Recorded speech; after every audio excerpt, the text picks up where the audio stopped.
collectif ñoo lank ñoo bañ daal di gontoo ni ki tey séddale lii di ay flyers jëmale ko ci askan bi gannaaw rendez-vous bu njëkk bi nga xamante ni nag mu ci tawoon yegg ndax fukk ak juróom yu police tegoon loxo ni ki tey nag mu mel ni nguur gi dertu na ci gannaaw mu di ndam suñ sukkandikoo ci seen i kàddu. tey loolu moo feeñ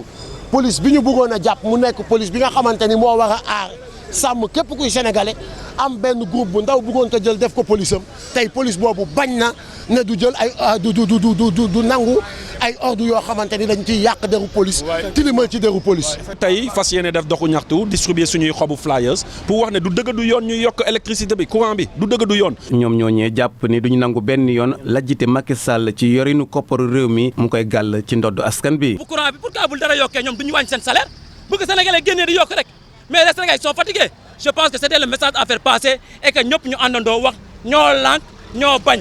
doxalin bu ni mel nag askan ba daat koy rafetlu ba tax nag ñu ànd ci xeex bi nga xamante ni sumb nañ ko. yàlla courant bi de seer na trop ñun baadoola yi sonn nañu wax dëgg yàlla sonn nañu. la ñu def ànd naa si kañ